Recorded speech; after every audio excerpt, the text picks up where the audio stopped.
Hello મિત્રો, કેમ છો? ઉમ્મીદ કરું છું કે મજામાં હશો અને મજામાં જ રહેજો. તો આપણા ચેનલ એનકે ગુજરાતી વિડીયોમાં તમારું સ્વાગત છે. તો શું મિત્રો, તમે પણ આમ જ મારી જેમ એક જ ક્લિકમાં બેકગ્રાઉન્ડ રિમૂવ કરવા માંગો છો? જોઈ શકો છો, એક જ ક્લિકમાં બેકગ્રાઉન્ડ રિમૂવ થાય છે. કંઈ લાંબી માથાકૂટ નથી કરવી પડતી.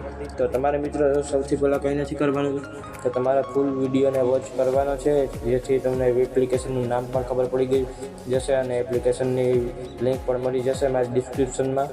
તો વિડીયોને ફૂલ વોચ કરી લેજો અને કઈ રીતે કરવું એ પણ શીખવાડ્યું. તો મિત્રો, સૌથી પહેલાં તમારે કંઈ નથી કરવાનું, તમારી મોબાઈલની ડિસ્પ્લેમાં આવી જવાનું. તો તમે જોઈ શકો છો કે હું મારી મોબાઈલની ડિસ્પ્લે ઉપર આવી ગયો છું. તો પછી મિત્રો તમારે પ્લે સ્ટોરમાં જવાનું. પ્લે સ્ટોરમાં જઈને એપ્લિકેશનનું નામ મારવાનું, કટ પેસ્ટ ફોટો એડિટર. તો તમે પ્લે સ્ટોરમાં નામ મારશો અથવા અમારી ડિસ્ક્રિપ્શનમાં લિંક આપેલી છે, ત્યાંથી પણ તમે ડાઉનલોડ કરી શકો છો તમને જે અનુકૂળતા મુજબ.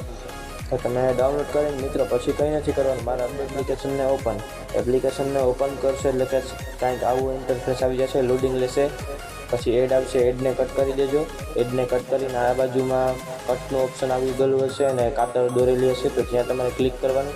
ક્લિક કરીને જે ફોટોને તમારે બેકગ્રાઉન્ડ રિમૂવ કરવું હોય એ ફોટોને સિલેક્ટ કરવાનો. તો આપણે આ ફોટોનું બેકગ્રાઉન્ડ રિમૂવ કરવાનું છે. તો સૌથી પહેલાં એડ આવશે, એને કટ કરી દેજો. એડને કટ કરીને મિત્રો તમારે અહીંથી એઆઈમાં મારવાનું. એઆઈમાં મારશો એટલે કંઈક આવી રીતે જોઈ શકો છો, બેકગ્રાઉન્ડ રિમૂવ થઈ જશે. જોઈ શકો છો થોડું ઘણું પણ રહી નથી ગયું છે, હાવ બેકગ્રાઉન્ડ રિમૂવ થાય છે. તો બહુ વિડીયો લાંબો નથી બનાવવો.